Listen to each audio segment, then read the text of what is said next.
हो जाएगा, विवाह हो जाएगा।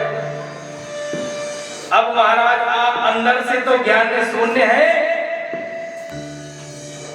बाहर से ब्राह्मणों ने कह दिया भैया सांस तक नहीं लेना, आराम से बैठना ध्यान में। सभा लग गई, एक तरफ विद्योत्मा बैठी हुई है, एक तरफ वह महामूर्ख व्यक्ति जो दिव्य सिंहासन पर बैठा हुआ है। विद्योत्मा ने कहा ये महामहिम कहाँ से आए हैं? बोले अरे महाराज ये तो बहुत विद्वान व्यक्ति हैं, ये तो हमेशा गुफा में ही रहते, बड़े विद्वान पुरुष हैं।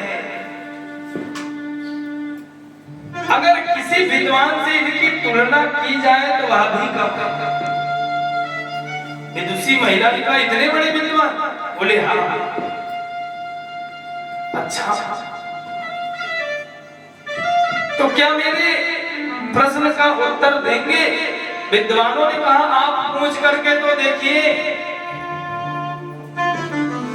आप पूछ करके तो देखिए। महिला ने हाथ उठाया ऐसे। तो कालिदास जी महाराज सोच रहे हैं कि महिला कह रहे हैं कि मैं तुम्हें एक थप्पड़ मारूंगी। कालिदास जी महाराज सोच रहे हैं कि ये महिला हमारी ओर मुख करके कह रही है कि मैं तुम्हें एक थप्पड़ मारूंगी।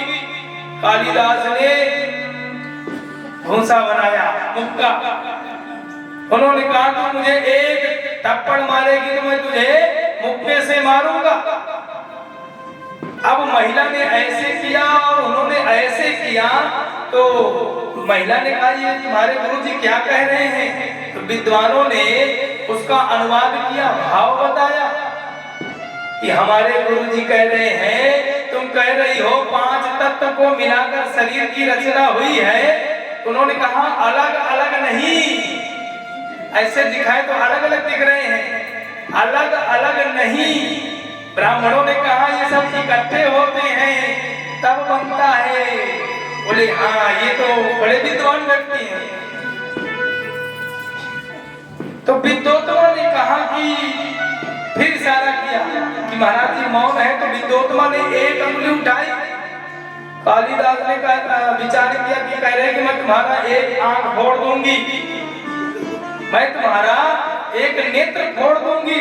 कालिदास ने कहा मैं तुम्हारा दोनों फोड़ दूंगा, तुम एक फोड़ोगे तो मैं तुम्हारा दोनों समाप्त कर दूंगा। विद्योत्मा ने कहा मैं एक दिखा रही हूं तो ये दो क्यों दिखा रहे? विद्योत्मा का भाव था कि ब्रह्म एक है। विद्वानों ने कहा ब्रह्म एक है जरूर, लेकिन वो द्वैत में भासता है, दो दिखता है, बिना दो हुए एक नहीं हो सकता। कालिदास को देख करके विद्योत्मा ने कहा हाँ ये बड़े विद्वान, इनसे तो मैं हार मान गई। तो विद्वानों ने कहा हार मान गई हो तो अब एक हार उठाओ, इनके गले में पहना दो।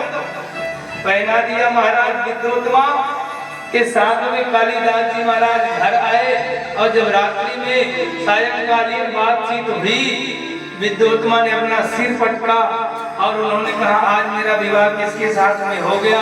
रात में ही घर से भगा दी और वह भक्त घर से निकल गया रात्रि में, और जाते जाते एक काली माँ के दरबार में गया, पैर अड़ुक गया और वहीं पर गिर गया, जिह्वा कट गई, रक्त निकला। महाराज माँ काली के ऊपर वह रक्त जैसे स्पर्श किया कि कालिदास को माँ अंबिका के द्वारा, माँ काली के द्वारा इतना ज्ञान प्राप्त हो गया कि विद्योत्मा क्या 1000 विद्योत्मा भी आ जाए तो उन्हें परास्त नहीं कर सकती।